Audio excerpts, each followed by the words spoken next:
Ahoj! Vítáme vás u dalšího videa na kanálu. Lajkni a sdílej! Jo.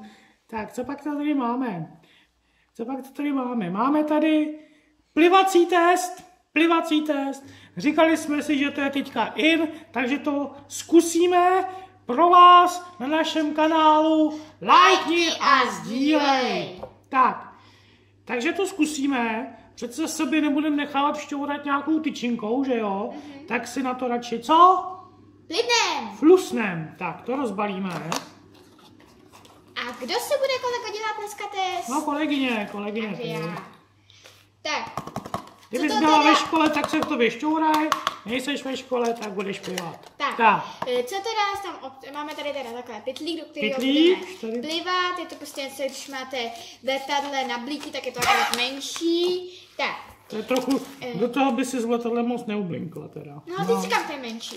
Pak tady máte vlastně ten samotný výsledek, kde vám to vlastně řeknou. Pak samozřejmě návod a potom kolego. Pak tady máme pipetku. Budeme pipetkat. Pipetka. Plastová, prostě z plastu, jo. Pak tady máme něco, v čem se to bude asi nějak... Tam se dají ty plivance z toho pytliku. Tak. A je prosím vás důležitý, možná to tady píšou, prosím se kape potom. Jo. Že by se předtím nemělo nějak moc asi půl hodiny jíst, myslím, že to tady někde píšou. No to je jedno, tak to zkusíme. Takže nejdřív bude kolegyně plivat. Počkejte, musíme tady návod, jo? Nebojte se nic, ničeho se nebojte, všechno zvládnete. Takže nejdřív je tady návod, takže kolegyně si flusnete do toho pytlíčku. Nakumulovat slinu, kolego, nějakou velkou. Nakumuluj si slinu. Ještě chvilku počkám. Tak já plivnu. Pěkně, ale... Takovej tvar. Takový přímo, jakože si to může zastavit na pusu, no, tak hezky plivni, kolegyně. Ať to všichni vidíme, slyšíme. Pořádně. Ty můžeš počkat, než se mi dá slina. No, tak naber.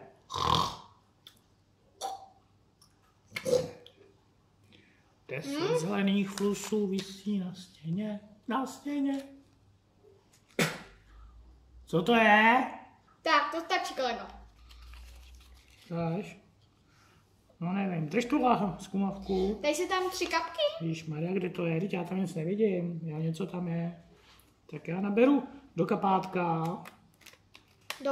Do plastové pipetky, takzvané PP. Tak vidíte, že tam něco je. Něco jsme teď to tam mám otevřít? No, jen to tak otevři. A opatrně se to nedole. Celý? Celý to můžeš otevřít. Tak.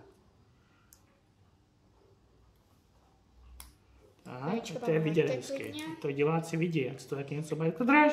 Jo. Tak. 3 kapky. Jsme jak v laboratoři. 1, 2, 3, to stačí. Tak. Teďka se to možná tím zadělá, ne? No. Tak, teďka to zašroubuj to. To se šroubuje, nebo jednou zarazí. To zkontroluj, kolego. No. Teď tady píšou cvrnkáním do spodní části zkumavky, aby se promísl. Do toho cvrnká. Takhle se cvrnká, kolegyně. Musíš pořádně cvrnkat. Tak cvrnky, brnky, takhle se cvrnká. Cvrnky, brnky. No, naštěstí nic nevylítlo. Je to tam... Takže mám to už otevřít, nebo ještě? Tak možná bys to mohlo otevřít to tak, ať to vidět na kameru. Někde teda jsou na to potřeba i nůžky, teďka ne? No, stačí to vidět tam, kde to je. Tak, tam je taková šipka. No a tady vlastně to máme, tady se dají do tohohle z toho otvoru, vidějí to dobře, naši diváci kanálu Lajkni a sdílej. Trochu níž to dej, tak? Tak. No. Tady vlastně se dají ty plivance, z tohohle to tady do toho nehamtej, no. A pak tady máme C a T, když vyjede tam taková červená čárka, když ta čárka je na C, tak to znamená, kolego? Když je čárka na C, tady je napsaný návod. Když je čárka na C, tak je test negativní, takže nemáš ho tam. Když je čárka na T, tak je neplatný. Takže se nepovede, takže znova. A když je čárka na C i na T, tak ho tam máš. Ano. A taky když čárka nevyjde vůbec, tak to taky nefunguje. To taky asi nefunguje. Takže takhle je ta kazetka. My tam teda teďka kápneme. Pokud vám to samozřejmě nefunguje, tak se udějte systémte znovu. Tak se to snad promíchalo. Tak, je to tam vidět? Jo, vypadá to, že jo? Tak, a kolega Cvrnka. Trošku to ještě to.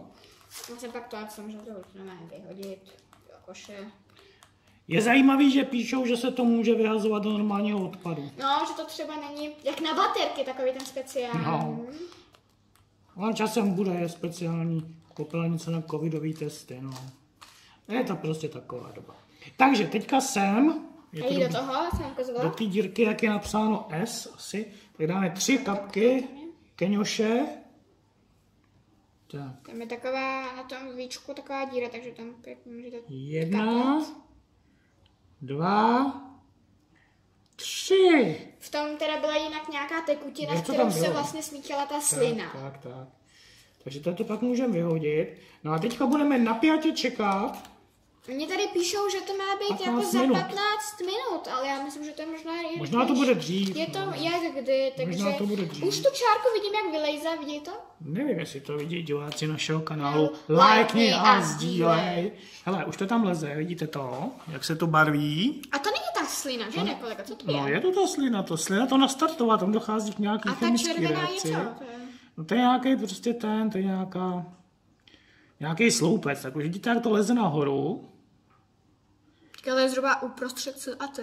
No. Ono to je teda pomalý, ale myslím si, že... Tak se tam udělá prostě nějaká... To je rychlejší než za 15 minut. Bude to asi rychlejší, no. Takže... Ze vzorku slin. Ano, ze vzorku slin. A může to být takzvaný úplně nahoru? keňoš test. Já myslím, že to vylezáš nahoru. A jde o to, kde se tam pak udělají ty čárky.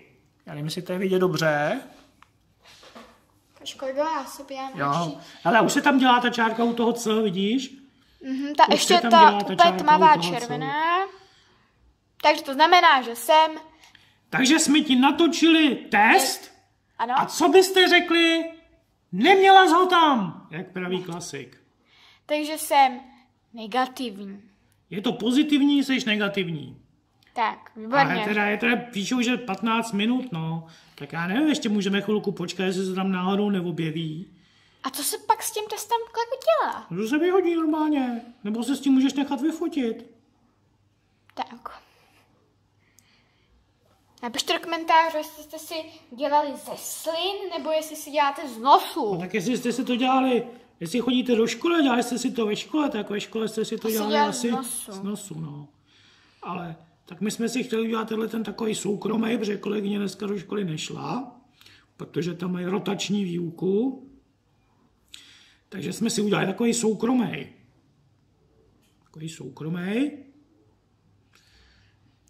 No. Takže takhle by to mělo vypadat, no, tak jako, teda, pravda je, že neuplynulo ještě těch 15 minut, jak tady píšou.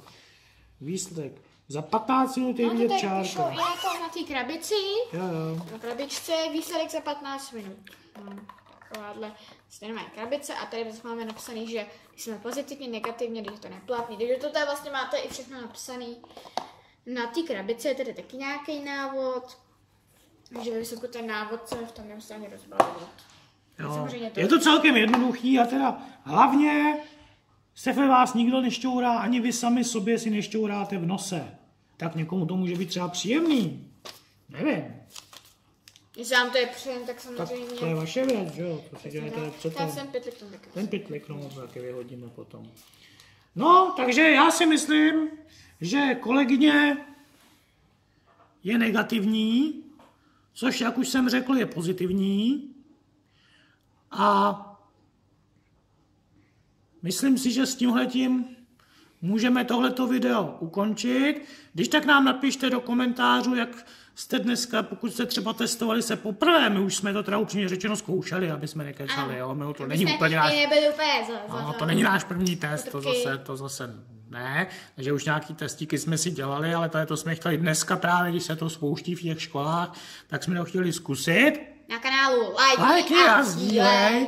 Takže, když tak nám napište, jaký jsou vaše zkušenosti, jestli byste radši třeba takovýhle plivací test, jako jsme měli my, anebo ten do frňáku. No a pokud nemáte, tak dejte odběr, rozhodně dejte like, protože kanál se jmenuje Lajkni a sdílej. No a hlavně buďte hodně zdraví, abyste mohli koukat na kanál Lajkni a sdílej. Čau.